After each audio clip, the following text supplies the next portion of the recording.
This week's news is brought to you by my YouTube and Patreon members.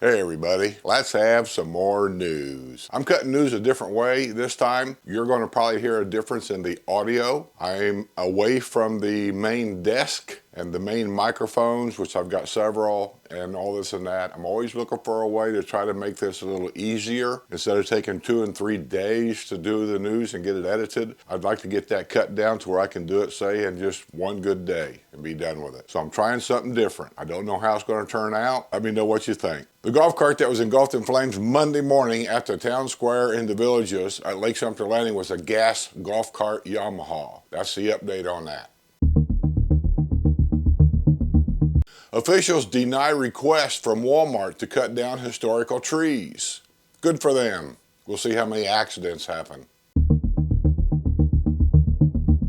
Wildwood officials have announced enforcement of water conservation measures in cooperation with the Southwest Florida Water Management District declaration of a modified Phase 1 water shortage. The declaration prohibits wastewater and unnecessarily water use and requires City of Wildwood to report on violations and enforcement actions related to conservative measures. Apparently we got a water shortage going on. Probably a drought because it doesn't rain this time of year. Wildwood adopted conservation measures, limited days and times for irrigation based on district's designation, and authorized the city manager to discontinue potable water and reclaim water service used for irrigation to any property that remains in violation after a warning notice or citation. We take these conservation practices seriously and recognize the role each and every resident plays in protecting what is arguably our most essential natural resource. But when they done this before during a drought, like I want to say maybe 8 years ago, we were having a drought. There was all kinds of fire protection warnings, no outdoor barbecue pits, no outdoor fire pits, no any of that. Fireworks that year was eliminated. The way that they designated when it was your time to water your grass, if I remember right, it had to do with your last name, the beginning of your last name. Arraignment delayed for villager charged with using Jaguar as a weapon. That's the update on that. It's been delayed. A man exhibiting bizarre behavior was arrested after deputies responded to a home in the Villages. Law enforcement were called late Saturday night to a home at 1607 Ariel Place in the village of Sunset Point, where they found 51-year-old Timothy John Henry, according to an arrest report from the Sumter County Sheriff's Office. Henry claimed he had knocked out an intruder but wasn't making sense. He also complained about the theft of a dog and a woman and a child inside his trees. Take drugs? The Massachusetts native appeared to be suffering from a mental illness or was intoxicated. Deputies found 34.57 grams of pre-packaged marijuana and a small container labeled Haze Life Batter Apple Banana Gelato. A test of the substance in the container, which was stored in the refrigerator, showed presence of THC. A vape pen containing THC oil was found on the table next to the bed in the master bedroom. Henry was arrested on 2 felony drug charges as well as a misdemeanor charge of possession of drug equipment. Doesn't say anything about a bond. A New York native with a criminal history was nabbed for shoplifting at the Publix grocery store in the Villages. Brian Scott McManigal, 64 of Bellevue, entered the store at about 1 p.m. Tuesday and picked up a reusable Publix shopping bag, according to the arrest report from the Lady Lake Police Department. He went to the deli and placed a sub sandwich valued at $9.59 in the bag. This sounds familiar. Somebody else, didn't they get arrested here a few months ago for stealing sub sandwiches? Is this the same guy? He poured a $1.79 soda from the fountain machine and placed a package of cookies valued at $5.29 in the bag. He also grabbed a Reese holiday basket valued at $12.99 before walking out of the store without paying for the merchandise. A Publix employee followed McManigal into the parking lot where he got into a silver Pontiac. A police officer arrived on the scene and took him into custody. A criminal history check revealed McManigal has had 4 criminal convictions for theft in New York. In addition, McManigal is a convicted sex offender. He was convicted of attempted rape in 1982 in New York. He was booked at the Lake County Jail on felony charge of theft. The charge was enhanced because of his previous convictions. Here's an update. I'll make it short and sweet. The widow is to allow use of autopsy photos in prosecution of husband's alleged killer. You'll see the picture. This is the guy that punched the old guy because he thought he hit his car at Glenview Country Club. Come to find out, it was the wrong car. So he punched this 88-year-old guy, if I remember right. The guy fell, banged his head. 2 weeks later, he died. This guy has violent tendencies, and in my opinion, he's a danger to everybody living here.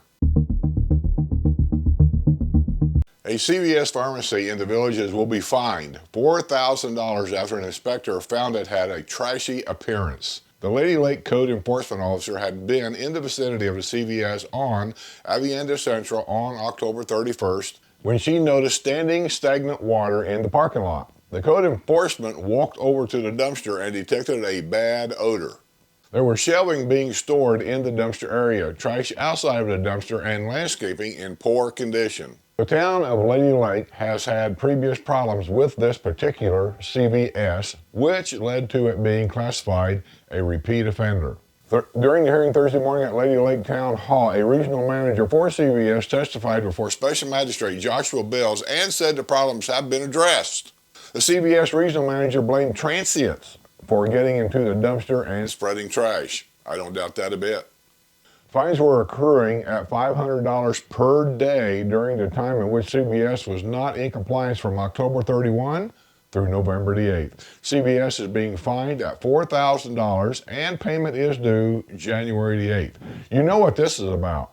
They can't take care of the transient problem. They can't have the police take care of the transient problem. For whatever the reasons are, not enough men, I don't know.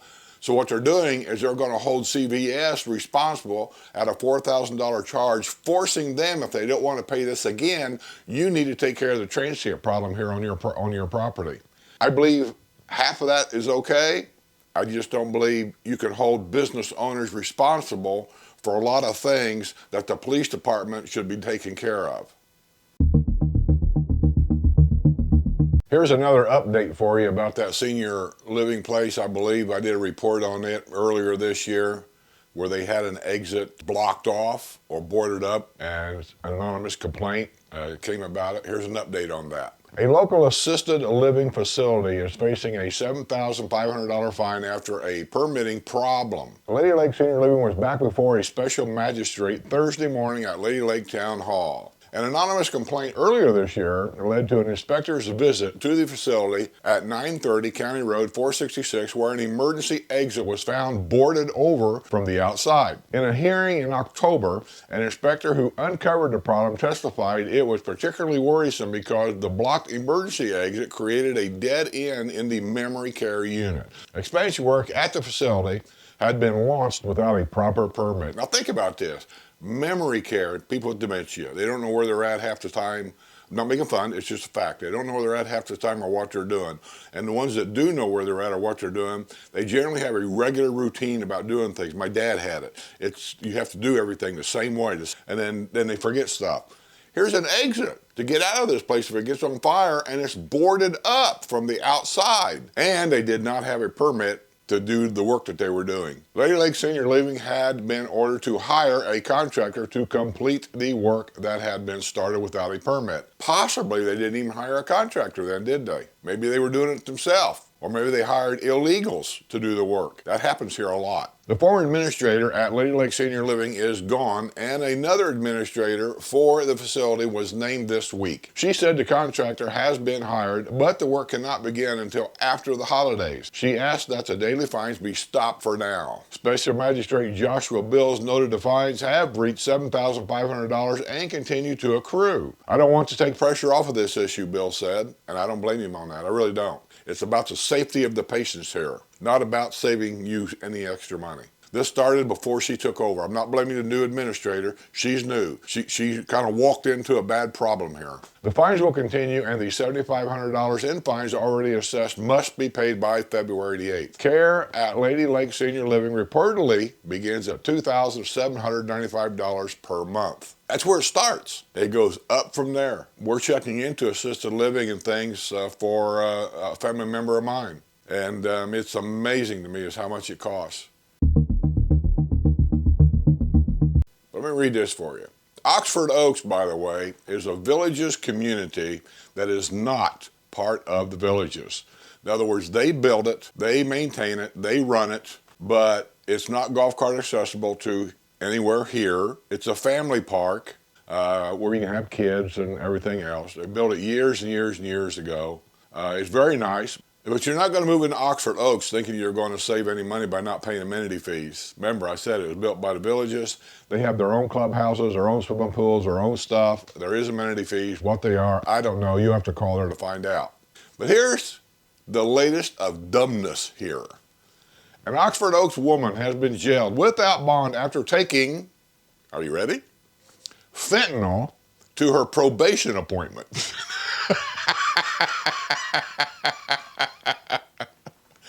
What a moron. Brendan Nicole Robertson, 33, who lives at 11373 Zimmerman Path in the development off of US 301, went to her appointment Tuesday afternoon at the probation office in Bushnell, according to an arrest report from the Sumter County Sheriff's Office. Her probation officer reported that Robertson had failed a drug test. She also had 2 Ziploc bags in her pocket, which contained a white powdery substance which tested positive to fentanyl. Earlier this year, Robertson was placed on probation for 3 years after a 2022 hit-and-run crash at the Morse Gate in the Villages. She was also arrested with drugs at the Circle K at US 301 and County Road 472 on Rainy Trail. That is really brilliant, Brandy. Brilliant. Good Lord. Somebody says, well, don't you feel sorry for these drug people? No. It's a life choice. We all make choices. Some choices in life are bad. Some choices in life are good. I've made a lot of bad choices. I'll tell you one of my worst ones. I actually bought stock in AOL. A lot of it. Bad choice. But do I blame you for that bad choice? No. I just suck it up and move on. Well, let me read you the update on the latest of our firefighter budget that's going to end up costing us villagers, residents here, or property owners. It's going to cost us. My experience here in the future is this is going to cost us. Finding money to reverse cuts caused by a $14 million hole in this year's budget will be a major task facing the newly created board overseeing the village's public safety department. Yeah, hear what I said? Newly created board overseeing the village's public safety department. It's going to be called the VPSD, which provides fire and emergency medical services. At its inaugural meeting Friday, the village's public safety department dependent district board approved contracts, elected officers, and set its meeting schedule. This all has to be ended, board member Dr. Kathleen Goldwyn told Twist.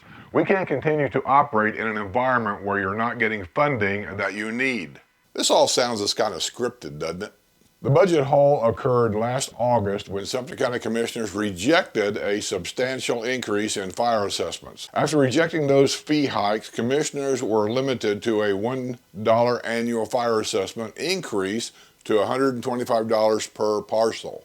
The rejection, which also caused a budget shortfall of Sumter County Fire and Rescue, came after public outrage over the proposed hikes, which were based on square footage for non-residential property. The financial crisis was the impetus to form the dependent district created by county ordinance last month. Although the return of snowbirds next month means additional service demands, Twist said his department is coping with the cuts so far and maintaining an average response time of 7 minutes and 42 seconds. Some firefighters have been asked to work double 24-hour shifts. It takes a toll on the department, he said. PFM, a nationwide financial services advisory firm, will play a key role in bailing the department out of its budget hole. Over the next few months, PFM will analyze service demand and department costs and recommend fire assessment fees.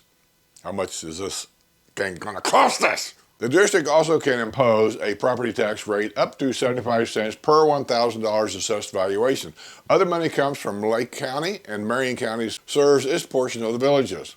Ambulance transport fees charged to insurance companies or individuals also add revenue. The dependent district remains subject to county oversight, and commissioners can accept or reject the district's annual budget for the 2024-2025 fiscal year, which begins October 1. With a 40-year fire service career in New England, Chris Christopoulos was voted chairman, and Steve Bogle, who had a law enforcement career, was named vice chairman. Meeting will be at 1 p.m. January 10, February 7, March 6, April 10, May 8, June 12, July 10, August 7, and September 11. Board members approve a 20-year contract with the Villages Center Community Development District to provide management, financial, and administrative services. They designate Villages District Manager Kenny Blocker as Dependent District Manager, Secretary, Treasurer, and Registered Agent. They appointed Carrie Duckett as Assistant Secretary. They hired Stone and Gherkin as Legal Counsel. It's just a matter of time. I'm waiting to hear.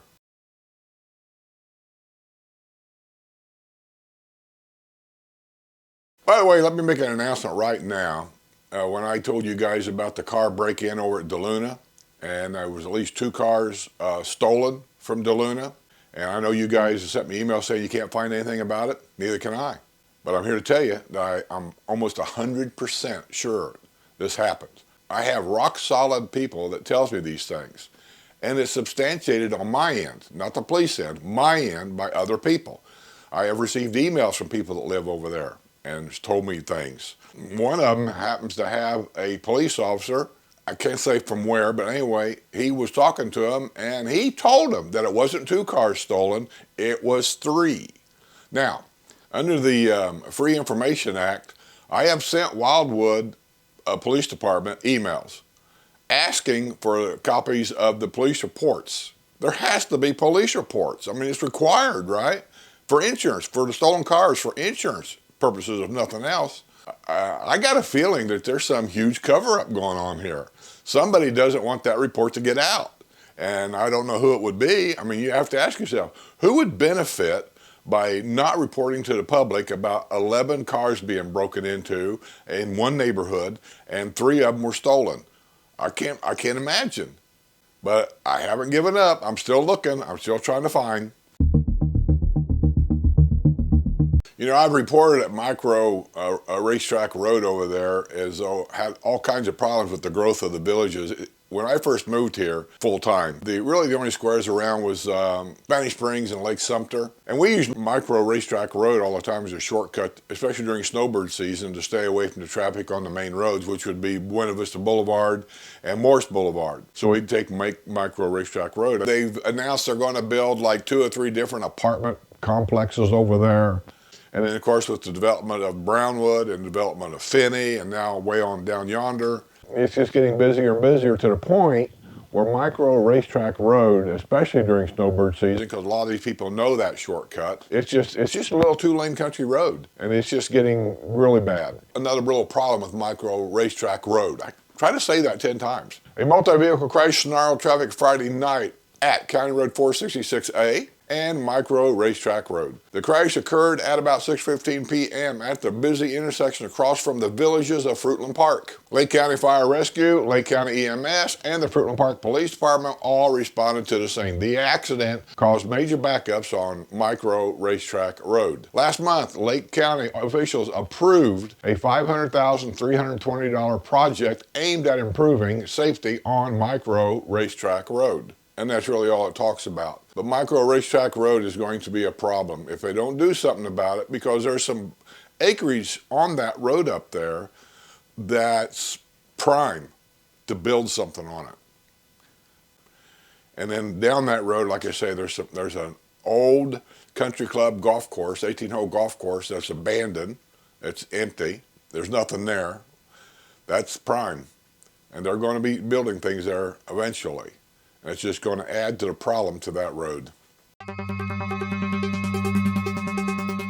Let's have some more news. A New Yorker enrolled into anger management course in order to escape prosecution after an altercation at a popular night spot in the Villages. Margaret Susan Kresner, 64, of Webster, New York, was at a city fire at Lake Sumter Landing when Sumter County Sheriff's deputies were called to the scene shortly before midnight, November the 4th. Kresner had allegedly pushed and slapped another individual during an altercation about missing cell phone. Kresner reached into that person's pocket and took out a $5 bill and a pack of gum. Sounds like an even exchange. Kresner attempted to run away from the deputy who was questioning her about the incident. She was arrested on a charge of battery and theft and resisting arrest. Kresner enrolled in and completed a 4-hour anger management course. The prosecutor's office announced earlier this month she will not be prosecuted in the incident.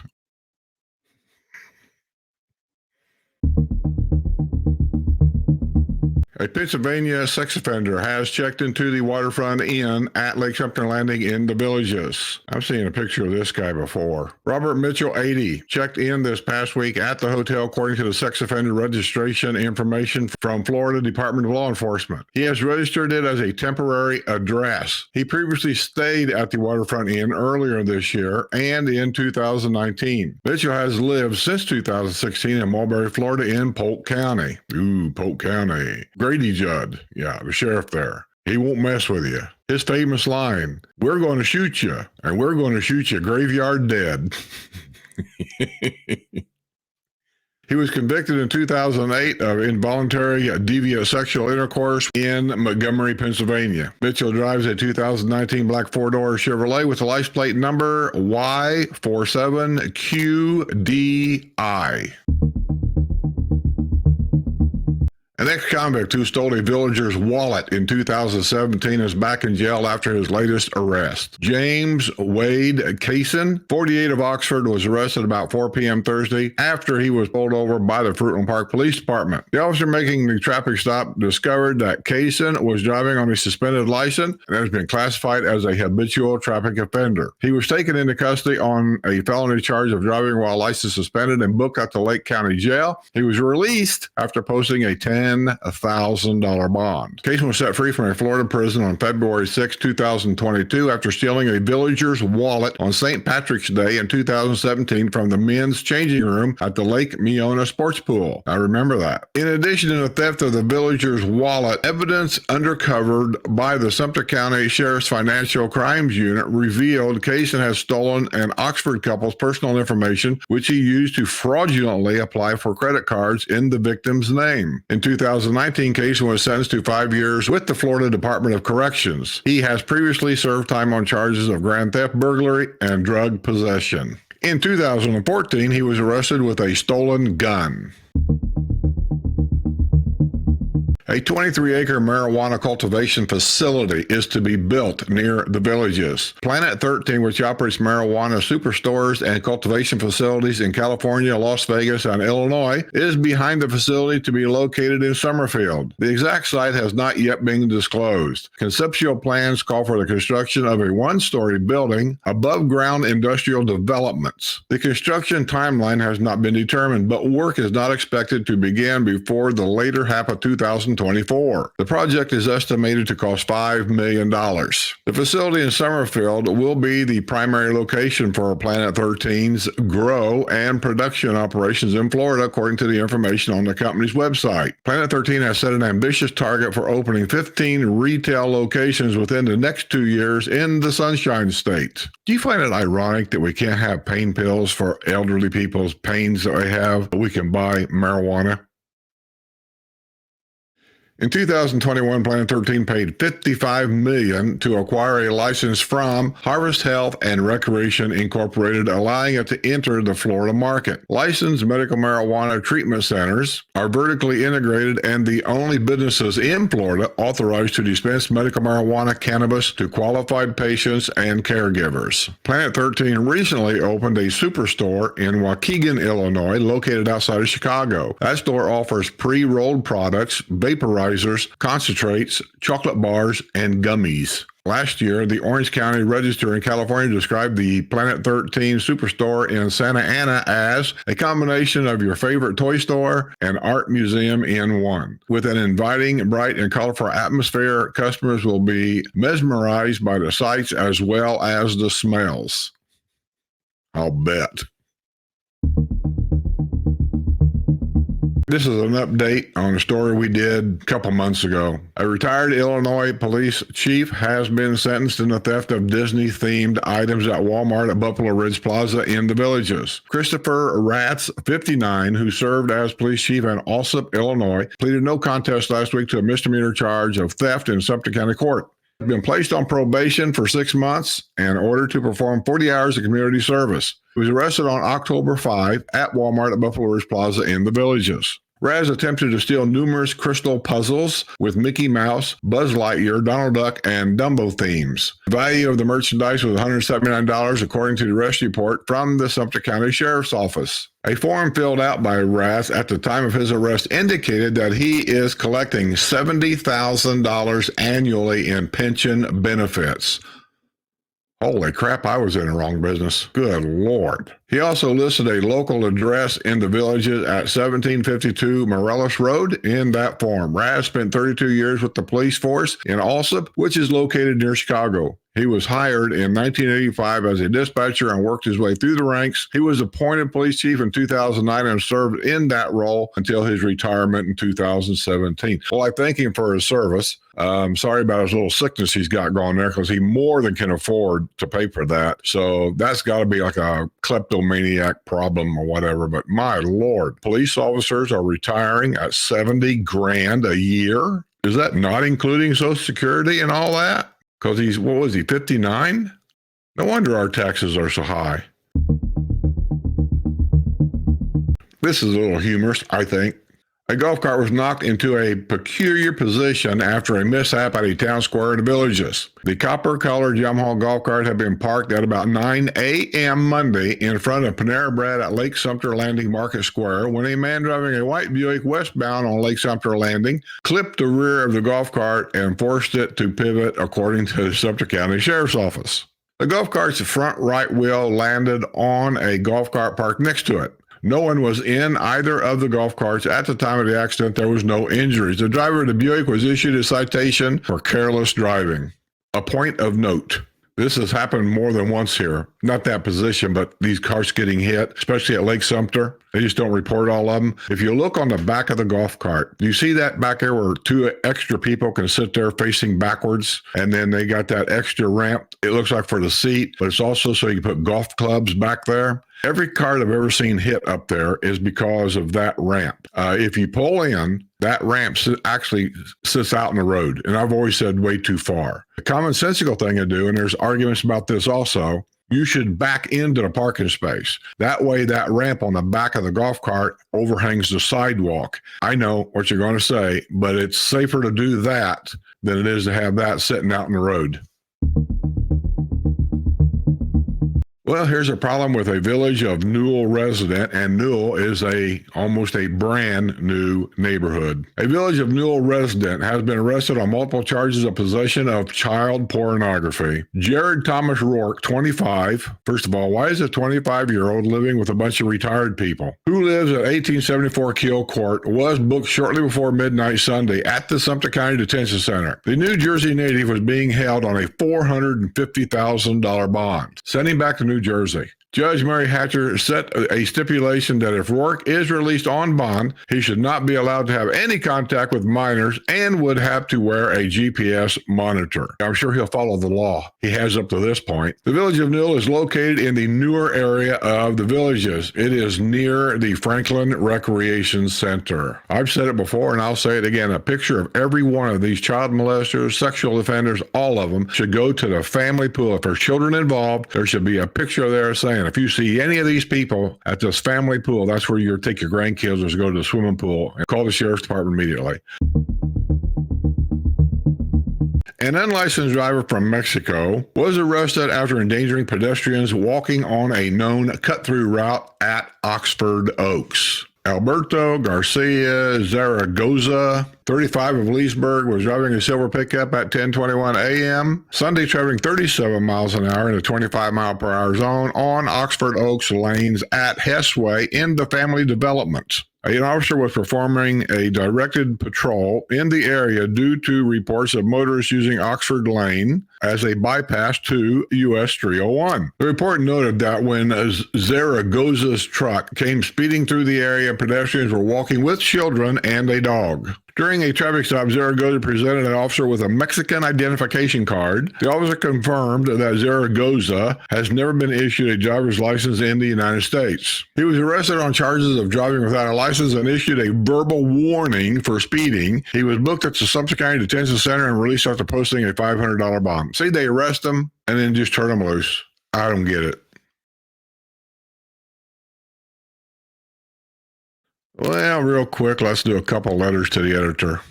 By the way, I realized by watching the first way I done the news, that was a new way of trying to do it. The audio got a little wonky. I did the best I could do, so I'm probably not going to do it that way again, or at least not with those microphones. To the editor, we have changed the landscape of the area so dramatically already. I truly believe we have already destroyed enough. People keep complaining that they are seeing wildlife in their yards. Whose home is it? Yes, we are paving paradise to put up a parking lot. Enough already. Do we really need another Walmart? That's sent in by Cheryl Mashiachek, the Village of Santo Domingo. Well, Cheryl, I can't say I disagree, but you just can't stop progress, and this is progress. This is tax dollars for everybody. This is jobs. This is what growth is like. I wish there was a better way. To the editor, we totally agree with the letters to the editor regarding the intersection at Woodridge Drive and County Road 101. Our property backs up to 101, and we hear and see the raceway it has become. Speed limits are completely ignored on this stretch of road.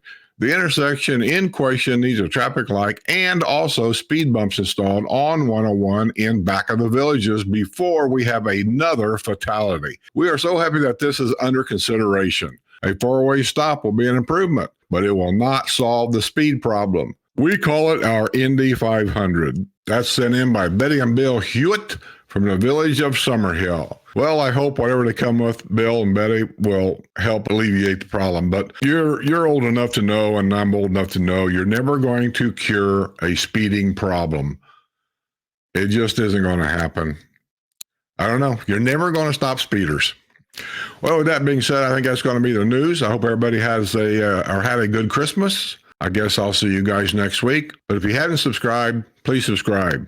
If you're not a Patreon member, just consider it. $2 a month is the cheapest you can get in. There's nothing I can do any different than that. I think it's a debit card and or a charge card, and it will automatically charge it at the same time every month. But you can opt out anytime you want. Those are the ones that get the special invitations on things. Go there and sign up. So that being said, don't leave your keys in the golf cart.